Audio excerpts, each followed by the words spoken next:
What's up, everybody, and welcome to the Early Edge, brought to you by BetMGM, the sportsbook born in Vegas. The chat is already super active. We got Mark Buckholtz, we got Jeff Stewart, KC3, who was in here like 45 minutes before we got started. I do have to put Jason Pogwist. I have to give him a shout out. He says, Buckets won't go back on a bet. That hair will be red today. Stay tuned for that. But first, the recap screen. Let's take a look at how we did yesterday. I lost my 3-ball, my plus 120. It was a weird day on the golf course yesterday. Everything was turned completely upside down. Thanks to the win. I take the L there, but we go 4-4 overall. Buckets 2 out of 3. SportsLine picks 1 out of 2, and Mikey B goes 1 out of 2. That PJ Washington pick came in very, very easily. Love to see that. But ladies and gentlemen, we got to move forward. It is going to be a very exciting day. You know, on a Friday, you're going to get a chip me up, but you're going to get a little bit more on BPE Friday. Woo! Let's go. Let's go. What is even happening right now? Oh, everybody, take a screenshot right now. Buckets, we have a lot to get to. Mackenzie Brooks looking good with the Top Gun shades. But first, it's time for your Chip Me Up. Good morning to you. Good morning, Buckets. Good morning, kids. Good morning, Debo. Good morning, Early Edge fam. And I am here to remind you that Big Pick Energy is season blind. We don't see seasons. No, we're very evolved like that. Because yes, college football did conclude on Monday night. And while I shed a single tear about that, I know that we keep it moving forward with college basketball. I know we're going to have the links of some golf picks coming on a little bit later. Because we don't see seasons, we see opportunities. We see opportunities to get your weekend started right with a quick fix, that good energy, and hopefully a few winners. Let's go! Buckets. That was amazing, but I don't know that it's as amazing as what I'm looking at on the screen right now. You never Welsh on a bet. Do people still say Welsh? Either way, you got red hair. And I just pointed it out yesterday that somebody in the chat said you would dye your hair crimson, red, Ohio State colors if they won the national championship, and you came through, my friend. Sia, I literally have a giant tattoo on my thigh of the Bayern Munich Bavarian crest because I lost a bet. I do not Welch on my wagers ever. It may take me a second because I had to do this myself and I have no idea what I'm doing. But as you can see, it's kind of almost a little bit scarlet. So we're going to count it. I absolutely. Mackenzie, your reaction, is that close enough to Georgia for you to love that? Honestly, I was like, is it my shades or is this just pink hair? You know what? I respect the bit. I respect, the commitment. So I'm not here to complain about the shade of fuchsia we are getting from Buckets. Channeling his inner Blink 182. Love the reference. That's another good one. I mean, that's what I was going for. You know, that kind of era right there where you've got like some 41 maybe in the house too. You know? Interesting. A little good Charlotte action. Yeah, like that's kind of the vibe that I'm seeing right here. Every 90s Bucket, says Brad Morris. Everybody in the chat, if you think Buckets looks like a certain someone, put it in the chat. And by the way, GAWD, he says, save your money and skip the soccer picks. This is the guy we were making fun of last week as we were going 8-1 in soccer picks. He says, betting soccer is asinine. I mute that part of the show. As Buckets goes 2 for 3 yesterday and 8-1 collectively in soccer picks last week. We don't need that comment. We don't need you to be here with that type of energy. So not on Big Pick Energy Friday. I'm not kicking you off the show or anything, but first of all, we're doing great in soccer. And second of all, we don't need that type of energy. So save the keyboard warrior stuff for maybe a different show. We got to get to some soccer picks. So maybe GAWD wants to hit the mute button, whatever you want to do. It's your world, buddy. But soccer, I need 3. I need 3 soccer picks, Buckets. See, I can get you 3 soccer picks, and it's funny that he's always commenting about me because I don't even know who that guy is. He's not even on my radar. I am too busy cashing tickets for everyone. So let's do it again because we have cashed tickets every single day this week, Sia, and we are going to 3 wonderful matchups starting in the German Bundesliga because Wolfsburg are taking on Holstein Kiel, and anytime you see Holstein Kiel playing, Chip, I know you know this, you bet against them. They are just embarrassing. They're almost more embarrassing than the guy that keeps commenting there in the chat. Wolfsburg currently is a good team. They are especially good when they're at home. 40 goals scored in 18 fixtures this season. Holstein Kiel have the worst defensive record in the entire Bundesliga right now. 46 goals conceded. I'm giving us plus odds here. Wolfsburg over 2.5 team total at plus 120 because I think Wolfsburg might score 4 or 5 here. Holstein Kiel is just that bad. Second play of the day, we are going to France's League in a matchup between Angers, which I know I said wrong, taking on Saint Etienne. And we are taking Saint Etienne double chance. These are two very, very bad teams, two of the worst teams in France. But Angers right now cannot get a single thing right to save their lives. 7 games in a row without a win. Saint Etienne is also pretty bad. But I'm taking the lesser of two evils here. Maybe not the right phrase, but Saint Etienne is good enough to at least get the draw in this matchup at minus 115. Third and final play, we're going to the second Bundesliga, this fine Bundesliga between Greuther Fürth taking on FC Kaiserslautern. And we have cashed so many tickets on Fürth this season doing the exact same thing. So I don't know why we change it, right, Kens? We're taking both teams to score and over 2.5 goals in this one at minus 115 because this game, and I'm not kidding when I say this, could have 6, 7, or 8 goals. These are just two teams that love to get in these slugfests. Nobody wants to play defense. Sia, sorry I talked for so long. If you muted that, now's the chance where you unmute and get ready for more plays. It was not on mute. By the way, machine gun buckets from Brad. Ooh, yeah. We've got we're going to have My Chemical Buckets. It's really funny from Junior Hunt. These are really good. I can't always catch all the comments, so I'm sure I've missed some really funny ones. I'll try to scroll up here. Daniel Greer says, "Hold up, why is Bucket's hair red?" Hey, Daniel, it was yesterday. If you weren't watching the show, he made a bet that he would dye his hair red if Ohio State won the national championship. Well, that happened, and Buckets always comes through on his bets. And hopefully, we go 3-0 on the soccer bets. Buckets, absolutely love to see it. I can't wait to see some more comps when it comes to Buckets and his red hair. Chip. Yes. We've got, it's very unfortunate because I know on a Friday sometimes you like to do golf picks. I like to do golf picks as well. Today, I'm armed with a Sunday football pick, kind of a prop-ish type play. You'll see what I'm talking about in a few minutes, but I don't have a golf pick because play got suspended yesterday. So the golf matchups, if they come out at all, will probably be out within the next 30, 45 minutes. I may tweet something out if I like it. I'll certainly put that same thing in the SportsLine Discord if I like it. But you're prepared to give us some college basketball picks, correct, Chip? More than prepared. I mean, just fired up. I mean, just elated that we're at this time. We got a couple of games in the Big Ten on Friday night that I've got my eyes on. First, let's start with that big-time matchup between Michigan and Purdue. If you listen to the Eye on College Basketball podcast, and I hope you do, you know that Gary Parrish has it created a movement. It is called being a building truster, okay? So what are you going to trust? Are you going to trust the 18 to 22, 23-year-olds on the court? Or are you going to trust Mackey Arena that's been around for, 57 years? 23-year-old, 57-year-old. You're going to trust Mackey Arena. But here's where it might be a little untrustworthy because Purdue lost in Mackey Arena earlier this week. A stunning result that we did not see coming. And this spread is making me a little bit queasy. Those are sitting here 3.5, 4, 4.5. I do think it could come down to those final sequences, free throws, foul. So here's what we're going to do. We're going to isolate the part where we can trust the building the most, and that's going to be in the first half. So we're going to take Purdue in the first half against Michigan because here are the halftime scores for the last 4 Purdue home games. 41-28, 45-28, 41-18, 39-28. Purdue at home jumps all over you. They will not give this away early, but could be dicey late covering the spread. That's why we're just going to go Purdue minus 2.5 for the first half. Then this is dealer's choice. And here are your choices. You can just go total insomniac on this one, or you can wake up to winners because we are going with the 11 p.m. Eastern time tip-off between UCLA and Washington on a Friday night. So you remember Mick Cronin's been all there like, oh, I've seen the Statue of Liberty twice in the last 3 weeks. He's complaining about all the travel. Congrats, Mick. You don't have to leave the West Coast until February 11th.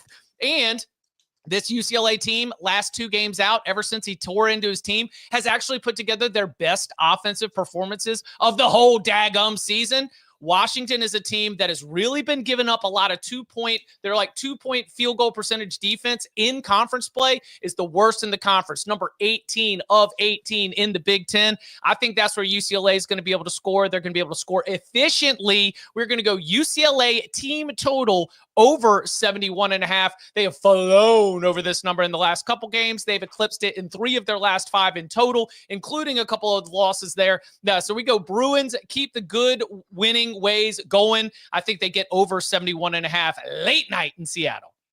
Joe Neuenfeld says, great Cronin impression. And Jeff Stenberg says, 11 p.m. ain't too late at Club Chip. I always say Stenberg instead of Sternberg. I don't know why I always get that wrong. 11 o'clock. I'm going to stay up late for that too. I miss the days of... To be fair, I am a man of transparency. I did not promise I would. I said it'd say dealer's choice. Yeah, but stay up late or wake up to winners. That's a good point. But for college football season, you're doing a show at that hour. So I just assumed you'd on Saturdays. Oh, that's a good point. Yeah. All right. Tomato. Yeah. Nevada. That was a joke from 2 days ago. All right, we've got Kent State as a sports line pick, and it's courtesy of Tom Casale. Kent State tonight, +1.5. And good news, this line hasn't moved a ton. I think it's +1.5 in some places and +1 in other places. So you said this is a Tom Casale pick? Yeah, I sure did. Hold on. Now, let's go ahead and put that in right now. Speaking of, I think he put it in yesterday at like 2 in the morning. So that's, again, if you want to be a sports line member and if you got your notifications turned on, you got that whether you woke up today, you woke up to that winner potentially, or you were up and you got that notification live. But again, a really good reason to be a sports line members. Those lines typically move a ton. This one hasn't moved much. So grab it while you can. That's the sports line pick, Kent State +1.5.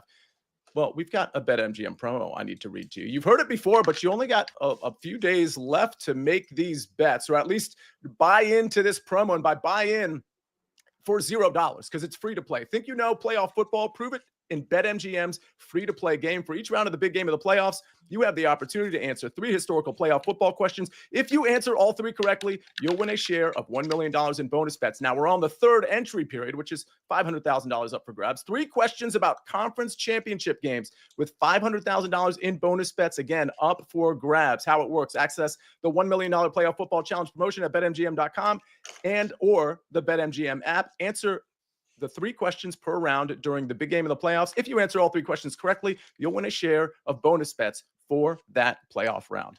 That sounds super easy and super free. We've got a couple more picks coming up. Mackenzie, you got to go. I got to go. We'll do it right after this message from our partners. The clock never stops. Relive the greatest moments with uninterrupted highlights and more. It's Gareth Bale! Ronaldo! Wonderful goal! On the UEFA Champions League channel. Streaming free. We're back on the Early Edge, presented by BetMGM, the sportsbook born in Vegas. Mackenzie, before I give my pick out, you and I are going to be on CBS Sports HQ later tonight, I think between 6 and 7 o'clock, talking a lot of NFL. Can I cheat and maybe just get something out of you here? I'm about to give out an NFL prop here, but let's just talk about the sides. I did this with Mike McClure yesterday. For those of you that haven't heard you yet this week, whether it be on the network or HQ, are any of the 2 games from a sports line model perspective giving any value from a sides or total standpoint? We actually have the Bills winning this game. 52% chance to win the game. I'm getting a lot of Facebook traction from people really upset with that. I don't know how those clips started tracking Facebook. Whatever. Love to grow the audience. Thank you to the parents out there. Anyway, we do like the Bills going into this game. Like, I think you look at the Chiefs' run D down the stretch has not been great, especially in terms of yards per carry. I think the Bills are a very, very clean football team, which the model always likes. We have them winning the turnover battle. I do think it will be a close game. I'm not here to say it shouldn't be, but typically if you are the better team, you should be -3 on your home field at least. If you're going to be a pick 'em on a neutral field, you should be field goal favorites on your own home field, right? They're -1.5, which makes me think I'm not crazy for thinking that the Bills might be the better team in the situation. And we had the Bills being the Ravens. Got a lot of shade for that too. So let's put the shades back on for that. As far as Commanders, Eagles, Sia, our little head-to-head here. Yeah. I say this, and I leave you with this. We are beating teams in the playoff with our wide receiver 1 playing at his absolute floor. Yeah. That's terrifying. Also, you guys got Diami Brown, who's playing to his absolute ceiling. Maybe trends continue. But sometimes, my favorite word is regression to the mean. Word, phrase. Just putting that out there. I mean, it all comes down to Jalen Hurts, in my opinion, when it comes to whether A.J. Brown, Devontae Smith, or perhaps Dallas Goedert are going to have great games. I like our chances at +6. I mean, it's a division game. That's kind of what I'm riding the most. These two teams know each other super well. I'll say this. You'll hear this on HQ tonight. I'm with you on the Bills. I'll go ahead and take the points because it could come down to a 2-point conversion at the end that the Bills try to convert because they don't want to go to overtime with Patrick Mahomes. So I'll take that +1.5 or that +2. But I like the Bills to win this game. I think it's the Bills and hopefully Washington in the Super Bowl. Speaking of the Bills-Chiefs game, here's my play. Travis Kelce, most receptions at +115 in Bills-Chiefs. I really like this play. If you watched FFT DFS with me, Mike, and Meg yesterday at 11, it's in your feed, by the way. We talked about this game a lot, and specifically Travis Kelce. What I love about this play is we know Travis Kelce is an absolute monster when it comes to targets, particularly around playoff time. His projected receptions are 6.5, and it's juiced to the over around -125.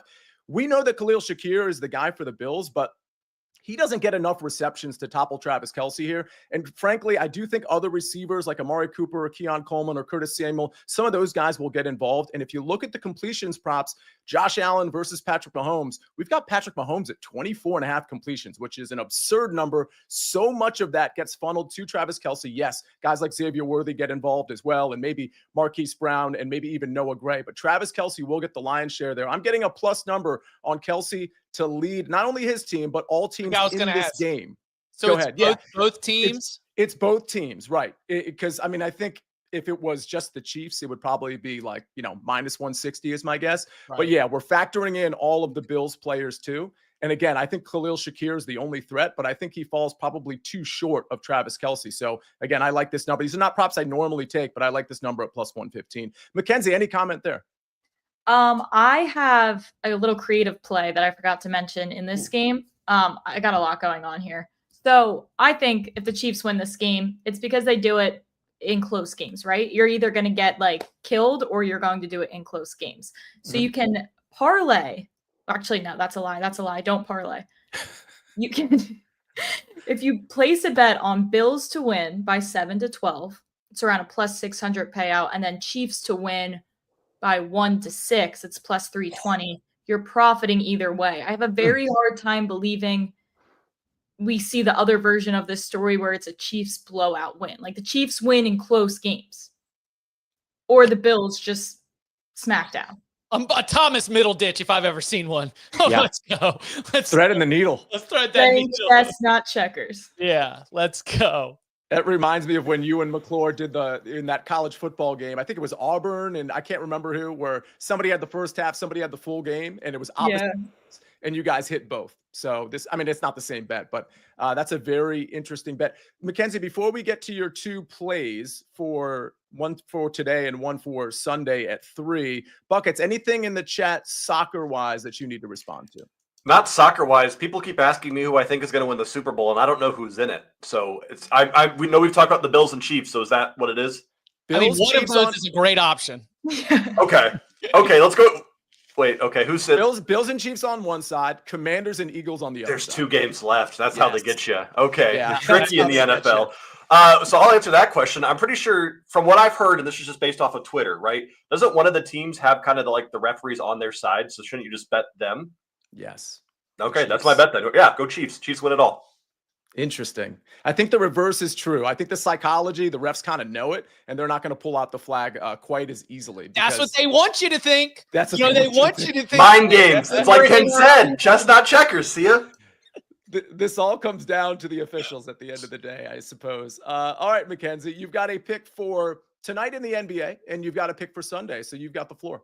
Yeah, let's stick with the NFL while we're in it. This is a good play for my good friend Buckets over there. We are going to go to Mr. Kenny Gainwell here. Over 8.5 rushing yards you can find on some books. Shocked to see that it's 8.5. He got 10 on 1 carry last game. Now, this is Saquon Barkley's world, okay? I'm not here to say otherwise. But when you're putting the entire team on your back the entire game, you need a little rest. You need like a 1-2 second on the sideline.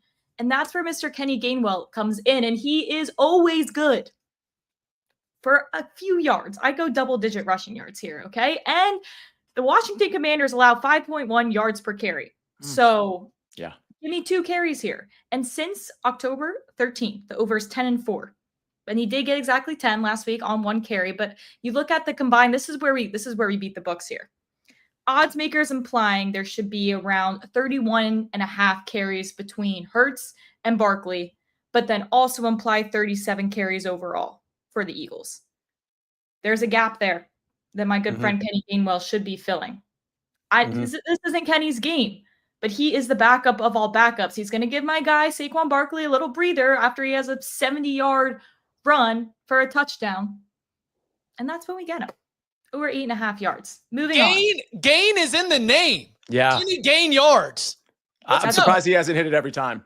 Yes. I mean, basically 10-4 since October. I'll take that. Yeah. All right. Moving on to some money we can make tonight. Going to, the game everyone's been talking about, Portland at Charlotte. Okay.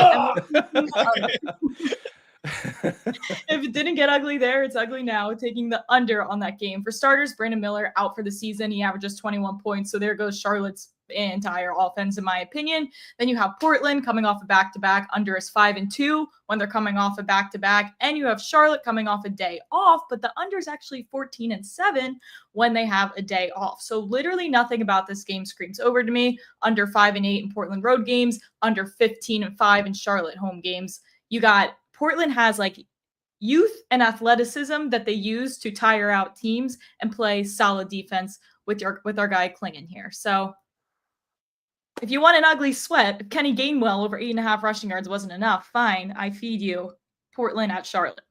Portland at Charlotte and an under. It just doesn't get more gross than that. I love it. That's in the sewer, baby. Which means it's going to hit, by the way. I really like the Kenny Gainwell look, too. I mean, if you're just going to run the ball all game against the team that you can run the ball on, Kenny Gainwell's going to get some action. Barkley's got to rest here and there somewhere. A couple of comments to read. Buckets says, Steve, Buckets, you totally have to shave that into a mohawk. Don't give him any ideas because he'll absolutely run with it. Let's go ahead, Buckets. If the Chiefs win the Super Bowl, I will. There you go. Oh, my, he shouldn't have said that because he's going to do it. Okay. Now it's going to happen. Now the Chiefs, now we know the Chiefs are going to win. Buckets is our best NFL capper, so I really do hate to do that. Well, yes, percentage-wise, you might be right. David Talk says Bills will stun the Chiefs. So that's good for the no mohawk look. Watch, play the under, he says. And Samuel Gallegos reminds us it was LSU and Ole Miss in that thread the needle game with Mike McClure and Chip Patterson. Really good recall there. Chris Kish says Buckets channeling the 90s. Ken's channeling Super Troopers. Gotta love that. And we've got Mark Buckholtz with a pick. Buffalo, Kansas City. Both teams to score 20+ is -115. Any thoughts? I don't love that. I think one of those teams maybe falls below personally. I would rather like even money on that. And Daniel Greer says, this is the most important comment. He says, haven't been here in a minute. Shout out to Sia truly owning that host chair, my guy. Well, someone said this looks like a Halloween episode. It does. It totally does. Hey, before we get to the recap screen, Chip, I don't know if you were even looking at the chat. Was there anything you needed to address, whether it's from one of us or somebody in the chat? Earlier, I saw a Michigan team total play there. One thing that I've got my eyes on with the Wolverines is, of course, going to be how they're able to overwhelm. They're one of the few teams in the country starting basically 2 7-footers. I can't remember if Danny Wolf's officially listed at 6'11" or not, but he and Vlad Golden, they are able to cause a lot of problems. And Purdue will drop to a smaller lineup with Trey Kaufman-Wren, who's only 6'9", kind of playing at the 5. But in general, they do have the size to bang with them. But Michigan being successful offensively over the course of 40 minutes was certainly one thing that had me not wanting to lay a full 3.5, 4 or more with Purdue playing at home, and only trusting 57-year-old Mackey Arena for just getting that hot start. All right. And go ahead, Mackenzie. Really quick, I meant to mention this, and since I have Chip here, I wanted to get his opinion on this. Yesterday was my big crash course of college basketball with my team, going through every team so I can start to get the wheels churning. And I was comparing them to NFL teams just to help me understand what's going on. So I'd like to read a few off, and I would like to get your opinions. Starting with Houston, every year, statistical darling, all the stats, advanced stats, have everything in their favor, but then they just choke in the postseason. It's giving the Ravens. Is that what we're feeling? The talent is there. They just never can get over the hump. I don't think the scoring is there. Like, I don't think that's the problem is in the NCAA tournament. Sometimes you just need to be able to go out and get buckets. And that's where we see some of these teams that like get buckets. You become a statistical efficiency darling when you have absolutely smothering defense. Like one principle that I've been on is called the Cougs cold shower. That is going the first half team total under for Houston opponents for Houston home games. So that means that you show up to Houston in the Fertitta Center and you just get that cold shower. It's like a shock to the system of Houston's smothering defense. We've cashed under 24.5, under 26.5. Like, I mean, it is nasty, nasty, nasty sweats. But when you get into the NCAA tournament, you got to go and get it. So who would be the NFL team that has like, it's awesome defensively, but they just can't score when you need to score? Like, would that maybe even be Steelers? Steelers or Browns, maybe? Maybe. Ken, you can give us one more quickly. We got to get to the recap screen and get out of here, though. I think this one's good. Okay, Alabama. See, last year we were high on Alabama because it was new and no one else was on it. We had them going to the Final Four, and there was all this value on them because no one else believed in them the way we did. That was like the Houston Texans of last year, where we were so high on CJ Stroud and this new team and the whole new system. And then this year, everyone's caught up on Alabama, and like the floor was low and then they exceeded expectations, but now we have these expectations of them and now it's not going to be as awesome. And that's how the Houston Texans were. Like, they made so many leaps forward last year that this year just felt like a natural regression. So we're going Houston Texans for Alabama? Yeah. I like that. That. There we go. Mark Sears, CJ Stroud. I can rock with that all the way to the finish line. Scorpion says Mackenzie Brooks is so freaking awesome. Love to see and hear that. And by the way, before we get to the recap screen, breaking news, courtesy of Jeff Stenberg and ratified by Sia Nejad. Pete Carroll is the new Raiders head coach. Pete Carroll back in the league. That's actually exciting. I can't wait to see him on the sideline chomping that gum. Good dude. He's an older gentleman, but he's got the youth of a 40-year-old, a 35-year-old, a buckets-year-old. Either way, let's get to the recap screen before we get out of here. A young person is what I'm trying to say. All right, what do we have here? Travis Kelce. When did we start with headshots? Oh, you love that, right? Yeah. This is new. This is courtesy of Ben. Ben's throwing all kinds of stuff up there. The graphics look amazing. Travis Kelce, most receptions in the Chiefs-Bills game. That's plus 115. Again, that's on both teams, obviously.